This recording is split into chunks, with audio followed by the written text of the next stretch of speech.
दो भविष्य पुराण।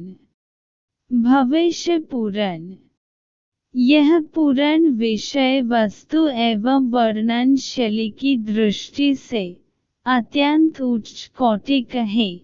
इसमें धर्म, सदाचार, नीति, उपदेश, अनेकों आख्यान, व्रत, तीर्थ, दान, ज्योतिष एवं आयुर्वेद शास्त्र के विषयों का अद्भुत संग्रह है।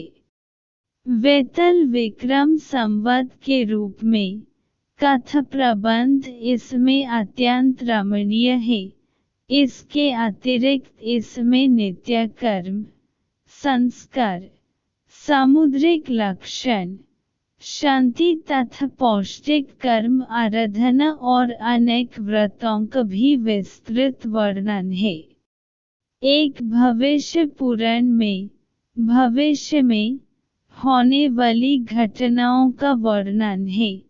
इससे पता चलता है ईसा और मुहम्मद साहब दो के जन्म से बहुत पहले ही भविष्य पुराण में महर्षि वेद व्यास ने पुराण ग्रंथ लिखते समय मुस्लिम धर्म के उद्भव और विकास तथा ईसा मसीह तथा उनके द्वारा प्रारंभ किए गए ईसाई धर्म के विषय में लिख दिया था।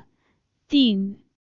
यह पुराण भारतवर्ष के वर्तमान समस्त आधुनिक इतिहास का आधार है।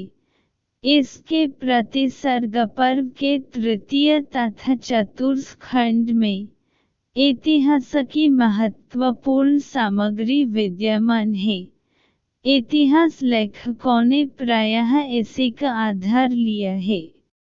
इसमें मध्यकालीन हर्षवर्धन आदि हिंदू राजाओं और अलाउद्दीन, मुहम्मद तुगलक, तैमूरलंग, बाबर तथा अकबर आदि का प्रामाणिक इतिहास निरूपित है। इसके मध्यम पर्व में समस्त कर्मकांड का निरूपण है। इसमें वर्णित व्रत और दान से संबद्ध विषय भी अत्यंत महत्वपूर्ण हैं। इतने विस्तार से व्रतों का वर्णन न किसी पुराण, धर्मशास्त्र में मिलता है और न किसी स्वतंत्र व्रत संग्रह के ग्रंथ में। हेमद्री, व्रतकल्पद्रुम, व्रतरत्नकर, व्रतराज आदि परवर्ती व्रत साहित्य में मुख्य रूप से भविष्य पुराण का ही आश्रय लिया गया है। सूर्योपासना और उसके महत्व का जैसा व्यापक वर्णन भविष्य पुराण में प्राप्त होता है, वैसा किसी अन्य पुराण में नहीं उपलब्ध होता। इसलिए इस पुराण को सौर ग्रंथ भी कहते हैं। यह ग्रंथ बहुत अधिक प्राचीन नहीं है। इस पुराण में 2000 वर्ष का अत्यंत सटीक विवरण प्राप्त होता है। भविष्य पुराण के अनुसार इसके श्लोकों की संख्या 50,000 के लगभग होनी चाहिए, परंतु वर्तमान में कुल 28,000 श्लोक ही उपलब्ध हैं।